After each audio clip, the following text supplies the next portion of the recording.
ರಾಜ್ಯ ಮಟ್ಟದ ಅಂದಿಜೋಗಿ ಸಮಾಜದ ಅಲೆಮಾರಿಗಳಾದಂಥ ಗೌತಮ್ ಬುದ್ಧ ಹಾಲ್, ಅಂಬೇಡ್ಕರ್ ಭವನ, ವಿಜಯನಗರ ಜಿಲ್ಲೆ ಹೊಸಪೇಟೆಯಲ್ಲಿ ಚಿಂತನ ಮಂಥನ ಸಭೆ ಅಂದರೆ ಈ ಒಳ ಮೀಸಲಾತಿಗೋಸ್ಕರ ಈ ಒಳ ಮೀಸಲಾತಿಯನ್ನು ಯಾವ ರೀತಿ ಪಡೆಯುವುದು, ಮುಂದೆ ನಮ್ಮ ಹೋರಾಟದ ವಿಚಾರಗಳೇನು, ಮುಂದೆ ಯಾವ ರೀತಿ ನ್ಯಾಯಾಲಯಕ್ಕೆ ಹೋಗುವುದು, ಈ ಎಲ್ಲ ವಿಚಾರಗಳ ಬಗ್ಗೆ ಚಿಂತನ ಮಂಥನ ಸಭೆಯಲ್ಲಿ ಗುಡುಗ ಜಂಗಮ ರಾಜ್ಯ ಅಧ್ಯಕ್ಷರಾದಂಥ ಶ್ರೀಮಾನ್ ಸಣ್ಣ ಮಾರಪ್ಪ ಸರ್ ಅವರು ಈ ಚಿಂತನ ಮಂಥನ ಸಭೆ ಕುರಿತು ವಿಶೇಷವಾಗಿ ಮಾತನಾಡಿದ್ದಾರೆ. ಬನ್ನಿ ನೀವು ಎಲ್ಲರೂ ಸೇರಿ ಈ ವಿಚಾರವನ್ನು ತಿಳ್ಕೊಳ್ಳೋಣ. ತಾವು ಯುವಕರಿದ್ದೀರಿ, ಹಿರಿಯರಿದ್ದೀರಿ, ತಾವು ಮಾಡಿರುವ ಈ ಕನಗೋರ ಅನ್ಯಾಯವನ್ನು ನಾವು ಸಹಿಸೋಕೆ ಆಗೋದಿಲ್ಲ. ಬಂಧುಗಳ ನಿರಂತರವಾಗಿ ನಾನು 30 ವರ್ಷಗಳ ಕಾಲ ಒಳ ಮೀಸಲಾತಿಯಲ್ಲಿ ಹೋರಾಟ ಮಾಡಿದೆ. ಅಂದ್ರೆ ದಲಿತ ಸಮುದಾಯಗಳನ್ನ ನ್ಯಾಯ ಕೊಡ್ತಾರೆ ಅಂತೇಳಿ ಮತ್ತು ನ್ಯಾಯ ಸಿಗುತ್ತೆ ಅಂತೇಳಿ ನಾವು ಹೋರಾಟ ಮಾಡಿದ್ವಿ.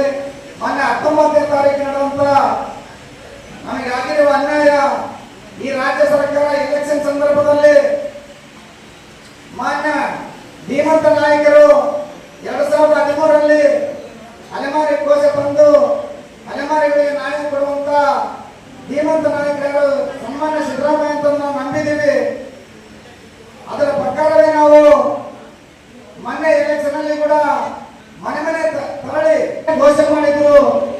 ಮುಂದೆ ಬರುವಂತ ಒಳ ಮೀಸಲಾತಿ ವರ್ಗೀಕರಣ ಮಾಡಿ ನಮಗೆ ಜನಸಂಖ್ಯೆಯ ಆಧಾರದ ಮೇಲೆ ನಮಗೆ ವರ್ಗೀಕರಣ ಮಾಡಿದಾಗ ನಮ್ಮ ಜನಗಳಿಗೆ ಗ್ರಾಮ ಪಂಚಾಯತ್ನಿಂದ ಹಿಡಿದು ಎಲೆಕ್ಷನ್ ಮಾಡಬಹುದು ಮತ್ತು ನಮ್ಮ ಮಕ್ಕಳ ವಿದ್ಯಾಭ್ಯಾಸ ಮಾಡುವಂತವರಿಗೆ ನೇರವಾಗಿ ನೇಮಕಾತಿ ಇರಬಹುದು, ವಿದ್ಯಾರ್ಥಿಗಳು ಸಿಗ್ತಾವಂತ ಆಶಾಭಾವ ವ್ಯಕ್ತಪಡಿಸಿ ನಾವು ವರ್ಷ 7 ಪೆನ್ಷನ್ ಪೀಠ ಯಾರ ಹಿಂದುಳಿಕೆ ಇದ್ದಾರೋ, ಯಾರ ಹಿಂದುಳಿದ ಜನಾಂಗಿದಾರೋ ಆ ಜನಸಂಖ್ಯೆಯ ಆಧಾರದ ಮೇಲೆ, ಆ ಜನಸಂಖ್ಯೆಯ ಹಿಂದುಳಿಕೆ ಮೇಲೆ ಆಯಾ ರಾಜ್ಯ ಸರ್ಕಾರಗಳು ಕೊಡಬಹುದು ಮೀಸಲಾತಿ ಅಂತ ಹೇಳಿದ್ರೆ ಅದನ್ನು 1 ವರ್ಷ ಕಾಲ ದೀರ್ಘವಾಗಿ ವಿಚಾರ ಮಾಡಿ ಈ ದೇಶದ ಈ ರಾಜ್ಯದಲ್ಲಿ ಒಬ್ಬ ನಾಯಕರು, ಒಬ್ಬ IAS ಅಧಿಕಾರಿ ಮತ್ತು ಹೈಕೋರ್ಟ್ ಜಡ್ಜು ನಾಗಮೋಹನ್ ದಾಸ್ ಅವರನ್ನು ನೇಮಕ ಮಾಡಿ ನಾಗಮೋಹನ್ ದಾಸ್ ಅವರು ವರದಿ ಕೊಡ್ತಾರೆ.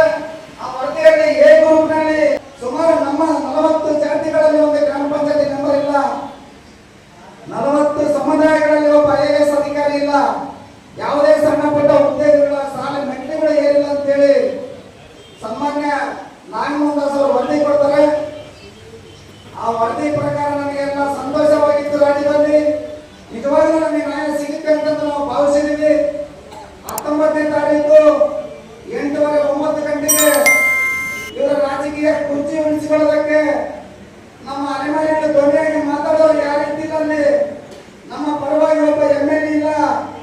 ಆದರೂ ಎಡಗೈ ಬಲಗೈ ಹೋಗಿ ನಮ್ಮಲ್ಲಿ ಕೊಚ್ಚೆ ಸೇರ್ಕೊಂಡು ಮಾತಾಡಿಕೊಂಡು 9:30 ಗಂಟೆಗೆ ನಮಗೊಂದು ಆದೇಶ ಮಾಡ್ತಾರೆ. ಒಳ ಮೀಸಲಾತಿದು ಹೋಗಿ ನಮ್ಮಲ್ಲಿ ಕೊಚ್ಚೆ ಬರುವಂತದ್ದು ನಮ್ಮ ಮರ್ಜಿ ಮಾಡಿ ಇವತ್ತು ಪುರುಷರೆಲ್ಲ ಅಸ್ಪೃಶ್ಯ ಸಮುದಾಯ ತಗೊಂಡೋಗಿ ಪರ್ಯಾಟ ಜೊತೆಯಲ್ಲಿ ಹಾಕಿ ಇವತ್ತು ನಮಗೆ ಮಾಡಿರುವ ದೊಡ್ಡ ಮೋಸ ಆಯಿತು ಒಂದೆರಡೆ.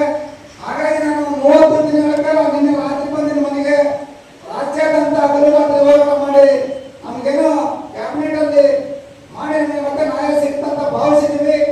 ಆದ್ರೆ ಸಹ ನಮಗೆ ನ್ಯಾಯ ಸಿಗಲಿಲ್ಲ. ಈಗ ನಿನ್ನೆ ತಾನೇ ಮೊನ್ನೆ ಪ್ರೆಸ್ ಮೀಟ್ ಮಾಡ್ಕೊಂಡು 3ನೇ ತಾರೀಕು ರಾಜ್ಯದಲ್ಲಿ 70,000 ಗಂಟೆಗಳ ನಾವು ಜನಸಂಖ್ಯೆ ಸೇರಿದ್ವಿ. ಆದರೂ ನಮಗೆ ಫಲಿತಾಂಶ ಸಿಗಲಿಲ್ಲ. ಈಗ ನಮಗಿರೋದು ಒಂದೇ ಮಾರ್ಗ, ಕೋರ್ಟಿಗೆ ಫೈಲ್ ಮಾಡೋದು, ಕೋರ್ಟ್ ಮುಖಾಂತರ ಹೋಗೋದು, ಮತ್ತೆ ಇಲ್ಲಿಂದ ರಾಜ್ಯಕ್ಕೆ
ಮಾಡಿದ್ವಿ.